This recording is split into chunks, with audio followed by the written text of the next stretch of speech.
America Iran युद्धामुळे भारतावर आता तेल संकट ओढवलंय आणि युद्ध सुरू झाल्यापासून होर्मुझ सामुद्रधुनी ही बंद झाली आहे। त्यामुळे होर्मुझमधून मालवाहतूक जहाजांची ये-जा आता मर्यादित आणि धोक्याची झालेली आहे। त्यामुळे आखाती देशांना, मध्य पूर्व आशियामधल्या देशांना भारतातून विविध वस्तूंची आयात आणि निर्यात बाधित झालेली आहे। अनेक शिपिंग कंपन्यांनी आखाती देश आणि मध्य आशियासाठी कार्गो घेणंच बंद केलंय। मात्र काही शिपिंग कंपन्यांनी वॉर रिस्क सरचार्ज लावून मालवाहतूक सुरू ठेवलेली आहे। मात्र त्यासाठी नेहमीच्या भाड्याच्या तुलनेमध्ये तब्बल आता 6 ते 7 पट भाडं हे वॉर रिस्क सरचार्जच्या स्वरूपामध्ये द्यावं लागतंय।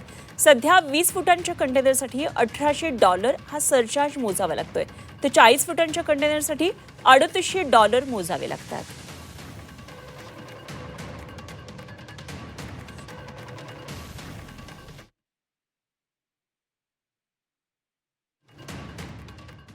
या संदर्भात अधिक माहिती जाणून घेतली आहे आमचे प्रतिनिधी अमर काणे यांनी। अमेरिका इस्रायल विरुद्ध इराण या युद्धाचे परिणाम संपूर्ण जगावर येत आहे। संपूर्ण जगातील महागाई वाढण्याची चिन्ह आहे। आयात निर्यातीवर परिणाम झालाय आणि त्याचा परिणाम भारतावर सुद्धा दिसू लागलेला आहे। आपल्यासोबत शिवकुमार राव सर आहेत। खरं तर या संपूर्ण घडामोडींचा परिणाम भारतावर सुद्धा होत असल्याचं दिसून येत आहे। सर, खरं तर स्ट्रेट ऑफ हॉर्मुझ पूर्णपणे सध्या बंद आहे। या संपूर्ण युद्धाचा परिणाम भारतावर काय आणि कसं पाहता सर? स्ट्रेट ऑफ होर्मुझ बंद झाल्यामुळे थोडं आपल्याकडे जे तिकडनं जे फ्यूल येत होतं, म्हणजे खास सौदी अरेबिया आणि इराणकडनं आपण घेत होतो। पहिले आपलं पूर्ण रशियाहून आपलं ऑइल यायचं। आता एका महिन्या अगोदर सगळी अशी प्लॅनिंग झाली की इराणकडनं आणि सौदी अरेबियाकडनं सुद्धा ऑइल येईल। पण आता हे स्ट्रेट ऑफ होर्मुझ बंद झाल्यामुळे मिडल ईस्टकडनं पूर्णच आपल्याकडे जे तेल येतं ते सगळं सध्या आता बंद राहील, जिथपर्यंत ही अशी परिस्थिती राहील।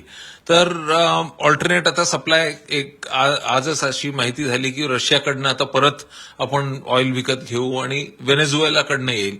तर व्हेनेझुएलाकडनं जे येईल ते तर केप ऑफ गुड होप मधनं येईल आणि रशियामधनं डायरेक्ट आपल्याकडे येईल। तर त्यामुळे परिणाम येईल, पण एवढा असं मला नाही वाटत की काही आपल्याकडे खूप याचा परिणाम येईल।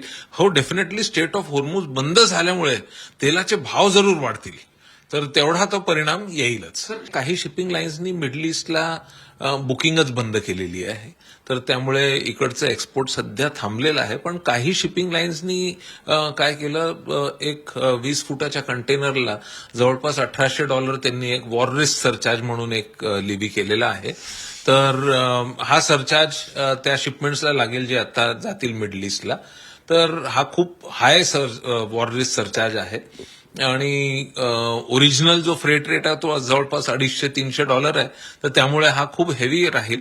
पण हा म्हणजे एक असं की बा तुम्ही बुक नका करू अजून कार्गो तिकडे मिडल ईस्टसाठी, तर त्यामुळे त्यांनी असा एक डेटरंट म्हणून राहायला पाहिजे असा हा वॉर रिस्क सरचार्ज लावलेला आहे। झी मीडियासाठी व्हिडिओ सत्नशील सातपुतेसह अमर काणे, नागपूर।